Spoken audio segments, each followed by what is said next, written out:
las 8:49, vamos a conversar ahora con la doctora Fiorella Molinelli, que es magíster en Economía y Políticas Públicas, directora ejecutiva de la consultora Impulsa Consulting. Esta es la empresa que ha presentado un reciente estudio de la Sociedad Peruana de Hidrocarburos, donde se destacan varias cosas, en verdad.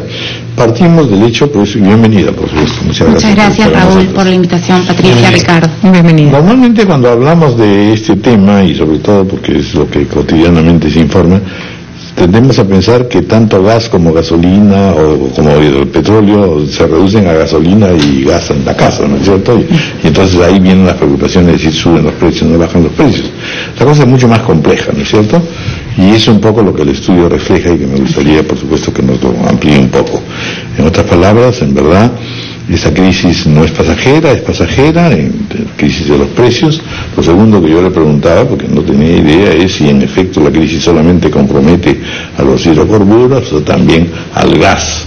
Hay una distinción ahí de precios o no, toda vez que en el Perú la tendencia a la producción de crudo, tal como lo dice el informe, es decreciente, mientras que la de líquidos de gas natural es marcadamente ascendente. En esta coyuntura, ¿dónde estamos y qué es lo que conviene hacer? ¿Qué es lo que están haciendo otros países? Porque en el fondo lo que no se puede es dejar de producir o cambiar esa situación, por lo que usted nos va a indicar después. Es una fuente de financiamiento para varias regiones. Sí. Gracias, Raúl, por permitirme compartir los resultados de este informe de impacto económico de los hidrocarburos en el Perú, que fue preparado por encargo de la doctora Beatriz Merino, representante de la Sociedad Peruana de Hidrocarburos. Este estudio trae muchas lecciones para nuestro país. En primer lugar, a pesar de ser un país pequeño en tamaño petrolero respecto a otros países del mundo, su contribución fiscal a la economía es bastante fuerte. Este sector aporta más o menos el 9% del total de contribución por impuestos de tercera categoría a nuestro país. En términos de regalías, aporta más de 5.000 millones anuales, que comparados con el sector minero son 10 veces más la cifra que el sector minero maneja. Respecto al canon, sabemos que el canon petrolero es la principal fuente financiadora de los presupuestos de las regiones. Los ingresos corrientes de las regiones, si las medimos en relación al canon, estos alcanzan más del 50%. Es decir, frente a la caída del precio del petróleo no podemos tener un análisis cortoplacista, ¿no? No podemos decir que el precio del petróleo va a impactar de manera positiva en la economía porque esta reducción va a traer mejoras en la competitividad. Ese es un análisis de corto plazo. Lo que tenemos que ver es la reacción de los petroleros, cómo estos frente a la caída del petróleo contraen sus producciones, y eso significa menos lotes explorados, menos lotes explotados, y eso se traduce en menos canon para las regiones, en menos financiamiento de presupuestos y por lo tanto menos obras públicas. Ya, pero eso, ¿qué puede hacer el Estado para que no ocurra? Porque finalmente los que pueden hacer las exploraciones y las explotaciones son los que dicen, bueno, ya no me es negocio, y lo que lo dicen a nivel mundial es, de todas formas, se va a ir poco a poco perdiendo interés y posibilidad de expansión de hidrocarburos. Esa es una muy buena pregunta, porque países vecinos como Bolivia y Colombia ya han tomado acciones al respecto, ¿no? Colombia, por ejemplo, ha extendido el plazo de los contratos petroleros a su máxima extensión, ¿no?, de acuerdo a lo permitido por ley. Ha trabajado una norma de compensación de canon ficto para las regiones, para compensar la bolsa que se va acortando y que va a afectar y comprometer las obras públicas para el futuro. Bolivia, por ejemplo, ha dado una serie de incentivos tributarios, beneficios tributarios, para compensar a este sector y no comprometer sus cuentas fiscales de los próximos años. ¿Y qué medidas toma el propio sector? Porque hay que reconocer que el petróleo tiene esta característica extraña, y es que en unos años puede dispararse el precio a unos niveles exorbitantes y países como Venezuela volverse millonarios y usar su plata como les da la gana, o en otros momentos es un precio variable que se sabe que se puede caer. Y las empresas, ¿qué hicieron con esa sobreganancia que tenían en el momento en que el precio del petróleo estaba en límites absolutamente enormes? Supongo que también tienen que guardar pan para mayo ellos mismos, ¿no? Esa es una pregunta bien interesante porque la industria petrolera efectivamente está acostumbrada a estos vaivenes, ¿no? Alzas, booms, periodos de bonanza y periodos de caída, ¿no? Pero las regiones no. Lo anecdótico es que el país ha pasado por un periodo de bonanza y no lo hemos sabido aprovechar. Pero ¿no? se advirtió, se decía esto no va a durar para siempre. Y sin embargo los mecanismos para proteger regiones, estados de la época de las vacas flacas, digamos, en precios internacionales, bueno, como lo que tenemos ahora, ¿no? Las regiones ya no van a poder contar con estos presupuestos elevados. Estaba revisando, en el año 2013 llegó a ser el 85% de su presupuesto de gasto corriente el canon gasífero en el Cusco, por ejemplo. Sí. Pero, ¿qué mecanismos se pueden generar entonces? Se advirtió y las empresas estuvieron muy entusiastas. Hemos llegado hasta un máximo de 90 contratos petroleros. Hoy en día estamos en 68. Muchos contratos han entrado en periodo de fuerza mayor y lamentablemente las causas de la fuerza mayor son 3. En primer lugar, el tema de la tramitología, ¿no? La deficiencia de resolución de expedientes de estudios de impacto ambiental, de permisos de la SUCAME, permisos de distintas instituciones públicas que retrasan el desarrollo de las obras, ¿no?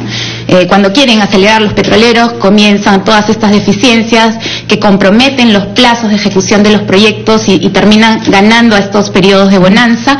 El segundo problema son los problemas ambientales y los problemas sociales, que no son exclusivos de este sector, ¿no? Son problemas que ocurren en todos los sectores, pero ahí es bien importante el tema de las reglas claras de juego para estos actores, ¿no? El cumplir con las leyes, el cumplir con los compromisos ambientales, el cumplir con los compromisos sociales. Muchos de estos lotes han tenido problemas socioambientales y han entrado en periodo de fuerza mayor. Entonces, ¿qué definan los periodos de fuerza mayor? Los periodos de fuerza mayor vienen dados por problemas que la propia empresa no puede controlar.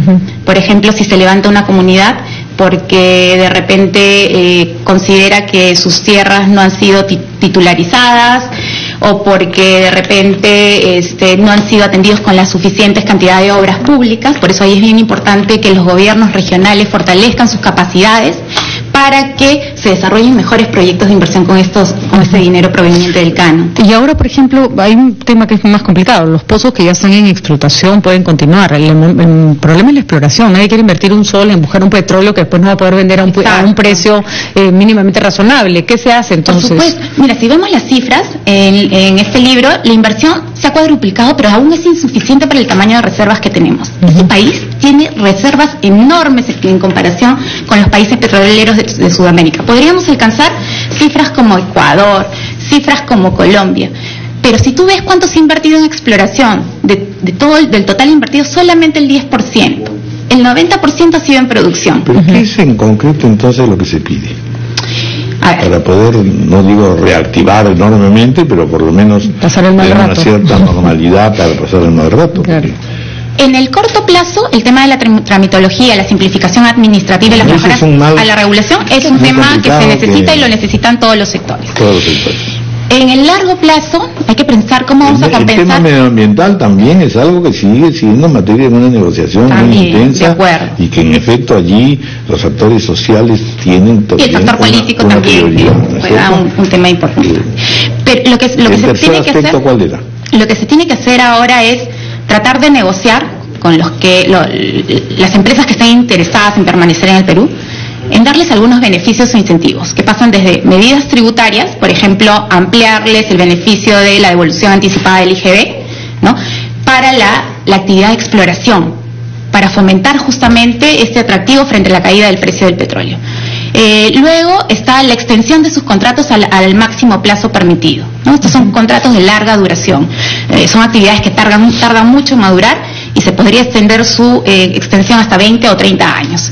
En tercer lugar, tenemos el tema del canon, ¿no? La preocupación de la sociedad es frente a la caída del canon del 50%, lo que estamos comprometiendo es la bolsa de recursos de las regiones para el desarrollo de proyectos de infraestructura. ¿Y eso qué quiere decir? Las regalías, por ejemplo, en este libro hacemos algunas comparaciones. Si consideramos las regalías de los últimos 10 años, se podrían haber construido unos 280 colegios de alto rendimiento, unas 200 carreteras interoceánicas. Entonces, no estamos hablando de qué va a pasar de aquí al próximo año, sino de aquí La pregunta es, si se da una legislación más positiva y, en fin, que proponga nuevos intereses para invertir, ¿esta se producirá en el contexto mundial de baja de precios? Supongo que también las empresas explotadoras, las empresas investigadoras y en fin, extranjeras, también dejan de tener interés en continuar en ello. Hay quienes dicen pues que en el fondo de hidrocarburos hay que aceptar que va a ir no solo conociendo estas variantes, sino va a ir disminuyendo en su consumo. Sí. El libro, por ejemplo, recoge las encuestas del clima de negocios del Instituto Fraser, y lo que señalan los inversionistas que buscan un buen clima de negocios a partir de normas claras en materia ambiental, normas claras en el tema de incertidumbre respecto a cómo se van a calificar las áreas naturales protegidas. Pero esos inversionistas lo primero que buscan es que efectivamente los precios del petróleo les convengan, pues. Pero la industria petrolera está acostumbrada a lo que señalaba Patricia, a los vaivenes de las alzas, de los periodos de bonanza y de las caídas. Pero esa es una tendencia pues constante hacia mayor decrecimiento. Exacto. No es que solamente sea coyuntural. Hasta que se desate una guerra en una parte del Golfo Pérsico y el petróleo se dispara para arriba. O sea, es un precio demasiado sujeto a lo que ocurre en el mundo, desde desastres naturales hasta problemas políticos. Es que hay un esfuerzo también de sustitución de los hidrocarburos. No nos engañemos. Pero eso hay que verlo con cuidado. Ojo, si vemos el consumo mundial en los últimos 50 años, a veces nosotros pensamos que podría haberse reemplazado el consumo de petróleo en el mundo por otro tipo de tecnologías o fuentes de energía. Pero el estudio señala que en los últimos 50 años, anecdóticamente, el consumo de petróleo ha crecido. Todo lo que disfrutamos en la vida, por ejemplo, usamos las carreteras que se pavimentan con asfalto.